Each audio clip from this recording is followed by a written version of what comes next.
welcome to another edition of Nostalgia Alley. How would you like to find cash in your closet? We have the man that can do it for you. It's Joe Zanfrilli, I got it right? That's right, yeah, exactly. Who is a member of eBay, a connoisseur of eBay. eBay, as we know, is this wonderful thing where everybody can sell anything that they want to get rid of. Essentially, yes. Yeah. And essentially, you got your collectors, your antique people, people who are looking for something, and they really don't want to pay a retail price. Exactly. But my big question, Joe, is this. Everybody uses eBay thousands of times, tens of thousands of times a year. No one knows what is eBay. Who started eBay? What's eBay all about? Well, I mean, to go back to the very beginning, the fellow's name was Pierre Amajar. In 1995, he was a code writer, and did some work with Apple, and he would dabble online. This is before the concept of selling things online really took off. And he had an idea. He had a little website that he was using, not doing much with it. He had a theory. He had what he started with, and this is some of the urban legend, but he had a broken laser pointer, and he said, let me see what I can do to put this online. Maybe somebody in the world might be interested in this.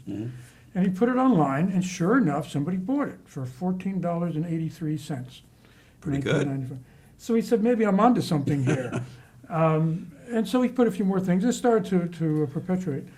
In 1996, he brought another gentleman in, Jeff Kroll, I believe it was, and to do more of the marketing, and he had some background in it. And from there, it got bigger and bigger. By 1996, 1998, they went public. And from 95 to 98, both of them were, at that point, went public, were billionaires on paper. Billionaires. Yeah, on paper, a laser pointer, from a laser pointer to a billionaire. $14 laser piece. It's amazing. But the original website was called Auction Web.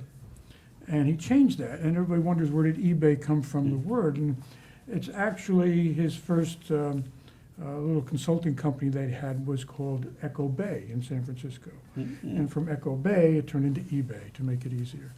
And that's the short end. That's the short story for how it started. So all the urban legends are dead. This That's is the the facts of eBay. That's the way I understand it also. Now, tell me a little about yourself and how you got involved in eBay, because I know you help a lot of people out who can't figure out the computer and how to do it, and I'm one of these guys. If I can turn the computer on and off, I'm happy. Well, that's where we come in. That's where I come in. Well, from the beginning of interest, back a good 15 years ago or so, my son, who's now his early 30s, but then he was in early high school, like a freshman or something, and he was, all of a sudden, I would see money coming in, checks in the mail. I said, what's going on? At the time, he worked at a golf club. What he was doing was finding the discarded golf balls, cleaning them up, putting them in bits, in groups, and putting them online. No laser pointers. No, he didn't do laser. He might Okay. be on that. And he was putting them on this crazy thing called eBay and selling them. And I said, well, this is an interesting idea. Kept him busy, and he was building a little thing. And then all of a sudden, we started putting some of his school books on because he didn't know what to do with the school books, and that began to sell. Pretty soon, we had over 3,500 books online. Wow. And it was fun. It was a good learning process for him and myself also, and it helped him put through college, actually.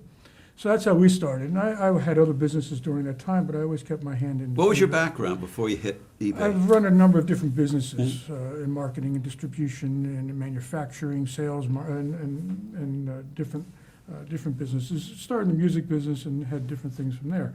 But I've always run my own businesses. And when this particular business, Cash in Your Closet, became available to me, I saw eBay had a big future. And I was kind of in between businesses, so I jumped on that.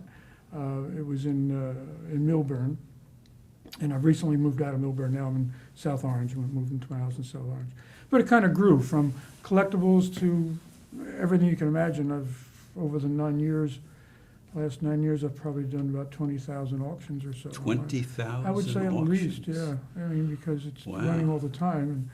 You're not going to auction me off, are you? I haven't done a human yet. Okay. A lot of wives, I'm safe. a lot of husbands have asked about wives. But I haven't found a niche for that yet. Now, you've done 20,000, that's a lot of stuff. Give or take a few thousand, yeah. What is some of the unusual things that Yeah. you have been involved with? That's been asked so many times. It's funny because after that many, nothing seems to be unusual anymore, you know. But I've done things from A to Z, basically, from, let's say, Apple computers to zithers, you know, and xylophones, A to X, and everything in between. We've done cars and boats and motorcycles and a lot of collectible items, and a lot of those were very rare. A lot of artwork that we've done over the years, and just about anything you can think of, we've probably handled. What's one of the rarest things you ever auctioned off Well- that got you the most money? I mean, The highest value. Well, highest the cars. value We or- did a lot of high-end cars, you know, the BMWs and the Porsches and that sort of thing that we've done online, and boat and motorcycles. But we've done a lot of things like jewelry, of course, the high-end watches, the Rolexes and the Breitlings, and if I may name brands. oh, absolutely. We do a lot of high fashion, women's fashion items. A lot of the business is designer handbags and things like that, and some of those. With the right Coach up to bags and all of the Coach, high the Louis end. Vuitton, the Gucci, all The the big Gucci. names, the Balenciagas, and some of those, some of the rare ones get up into tens of thousands of dollars each, Wow. which we've done. Recently, we were marketing just as an interest, was a Gucci travel bag, which was all crocodile, and there was only 100 of them made, Mm. and a very rare piece. That was a very nice. What's high-end. something like that go for? The original selling retail price was $28,000 for the bag, $28,000. and in the resale market. Does that we come with a sold- crocodile or Yeah, is that you extra? can have your pet crocodile with it. It came with a leash. That was retail price. We were selling that for about half of that. Wow, that's incredible. Now, with eBay, Mm-hmm. how is this affecting the collectible and the antique market? Okay. Because it's all changed as a result of It has eBay and changed. Craigslist. And eBay and the consequential, subsequent other websites that have developed with that platform, with that idea, there's many of them. eBay's still the largest platform. You have, on an average day, maybe 2 million people around the world that are actually buying and selling on eBay. But Amazon, and there's other ones also. But to answer your question, the size of eBay right now is there's about 30,000 employees at eBay wow. in San Francisco, or in California. And they have offices around the world also now. What it has done, though, it's changed commerce as we knew it. We're now to the point where the retail industry are needing to jump on board to stay viable. Mm.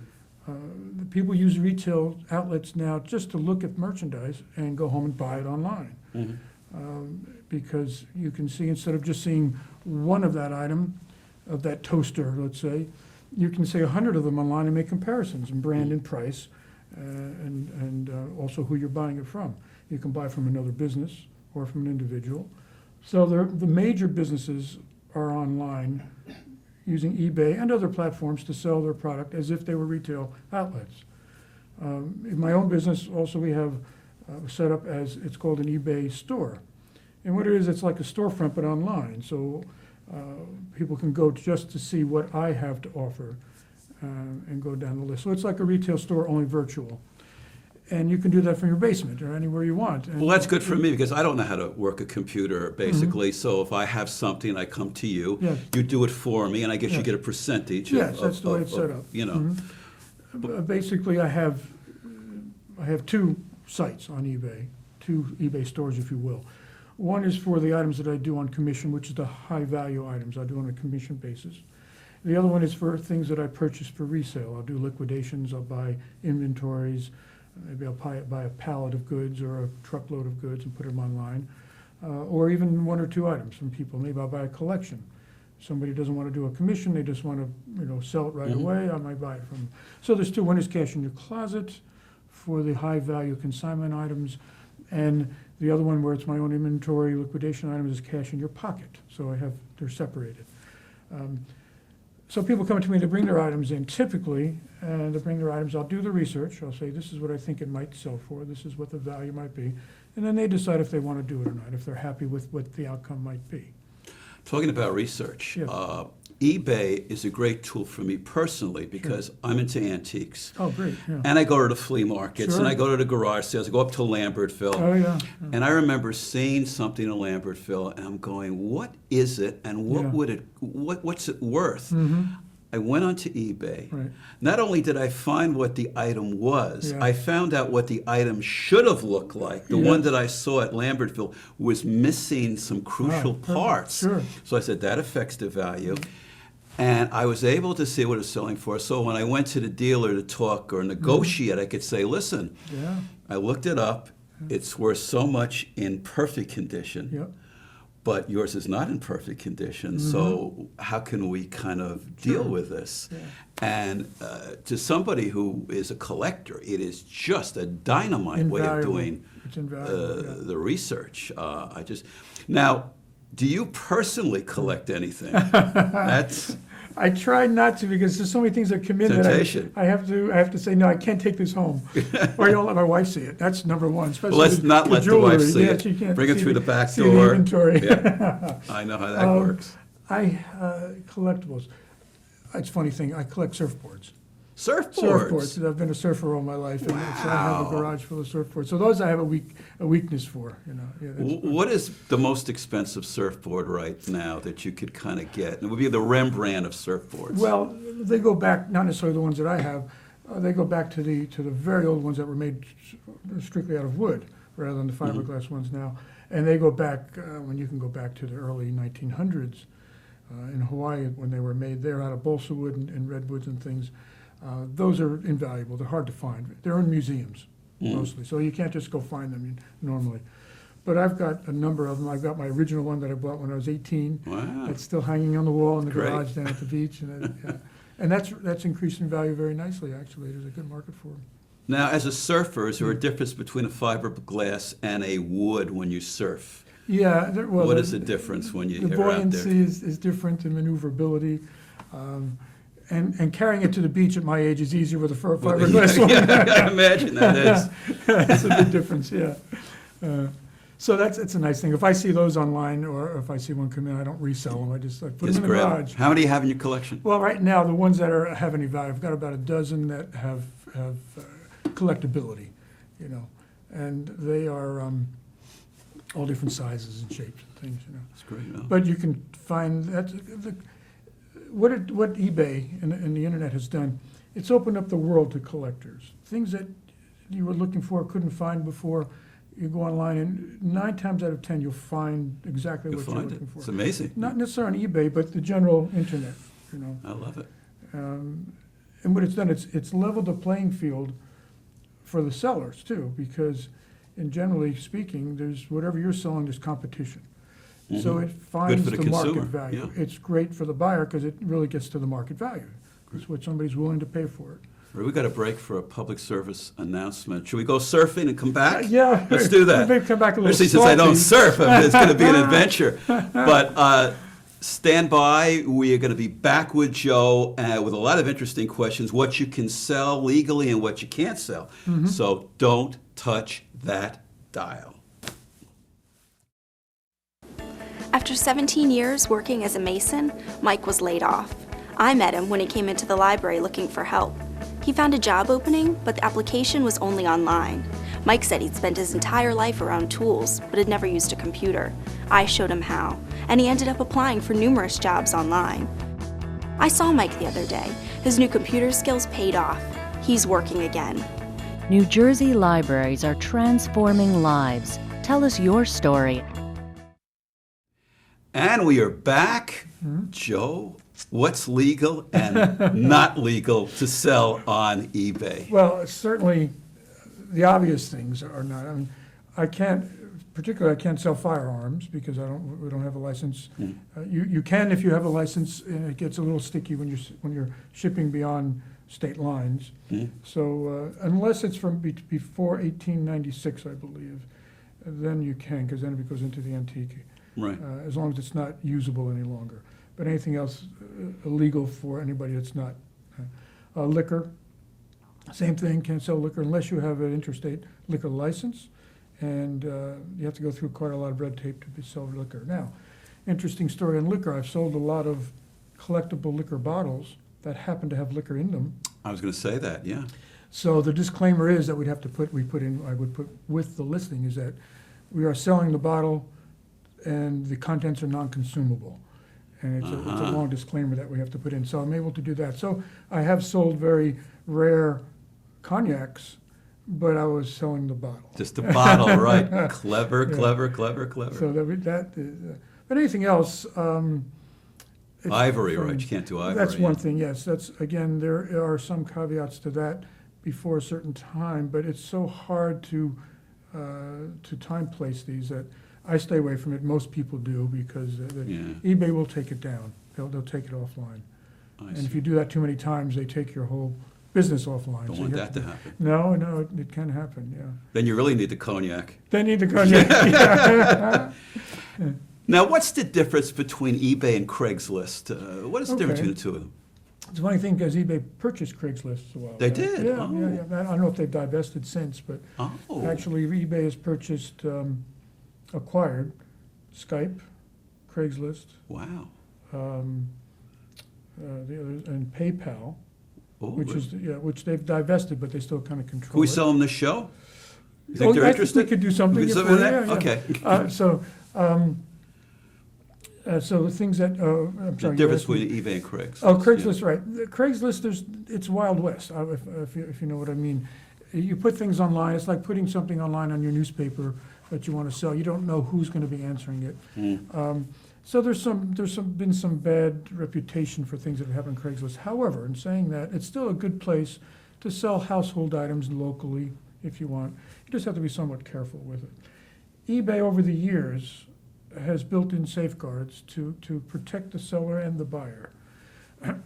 For instance, what would be? Well, there's a feedback program, meaning that whenever you buy something from buy or sell on eBay, you can add a feedback as to whether your experience was a good experience or you had trouble. So if a seller has enough negative feedbacks, people won't buy from them any longer, and eBay will actually take them offline. They'll give them warnings Oh, that's good. and take them off. So there's very tight, and it's tough to keep your eBay feedback high. You have to really be diligent about it as a seller. And also as a buyer, you can give the buyer bad feedback too, and after a while, sellers won't sell to that buyer. So it's kind of an honor system in the sense that self-monitoring, but it's worked very well. Now, with eBay, there's a charge, and with Craigslist, there's not a charge. Exactly, Is that another difference between the two of them? That's the big difference. The big difference. Craigslist is basically virtually free. You just have to take some pictures, do a little write-up, and put it online.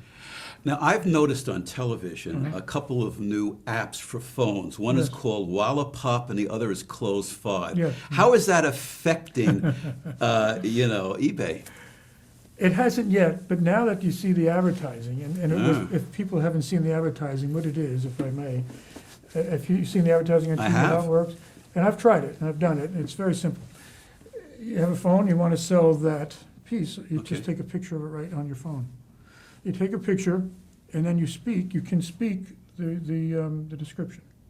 Oh, you can? You'll speak the description, so anybody that's interested in what you're selling can listen to your voice and hear the description live if it's recorded. Oh, how cool is that? And you hit the button, it doesn't cost anything, and if they're interested, they contact you, and it's meant for a small radius of customers. So you're dealing with, I wouldn't say neighborhood, but say within 10 miles of what you're selling, because right now it's free. I can't imagine it's going to stay that way too long, but they're gonna make some impact on normal eBay type businesses, because it's so simple, it's free, and The simplicity is great for someone like me. You It's know, you fantastic, don't have to go on a yeah. computer and figure No, out step one, it's all on step your two. phone. You know, you speak into it and you can go like that. and That's it's done. terrific. And you put a price on it, and people contact you. Now, the difference is that's meant, as I say, for a small area. Mhm. The beauty of eBay and Amazon and the ones like that, those platforms, it's worldwide. It's seamless. If I want to sell things in Japan, I want to sell them in Europe, whatever, I can do that. That's good. Now, the novice seller may not want to do that. It gets a little tricky, covering your expenses to ship overseas. But the beauty of it is it's universal, it's worldwide, and the marketplace, the number of eyes that you can put on your product isn't duplicated by any other way. That's And- right. Now, you read a lot about scams, Yeah. Tell us about some of the scams that you have to be wary of when you go into eBay. You do, and that's one of the reasons why I've been able to build a business, because people are afraid of those scams. And Exactly. we've seen most of them, so I can spot them right away, generally speaking, but there's new ones every day. I bet. Probably one of the oldest is somebody will buy something, get it, write back and say, it's not as described, I want to Right. return it. And if it's not as described, you have to you have to take it back, or Right. eBay. And what they do is they send back a box of bricks, Ah. or something heavy. So when you receive it, you sign for it. Once you sign for the box that's coming back, that's it. You're done. You open it up, and it's not what you sent. And there's no way you can get your money back or your item back at that point. So that's one of the scams. The other one, in the beginning, people were before PayPal and things like PayPal, where it's electronic payments, which are secure. We can talk about that. Yeah, we'll too. talk about that. Before the advent of PayPal, where people were confident in using it, people used to send checks and money orders. And of course, checks you have to be careful with. I used to get quite a few. And of course, I never would ship anything out until I know that the check would clear. So, but that usually held things up for a week or two before people could get their products, which wasn't good.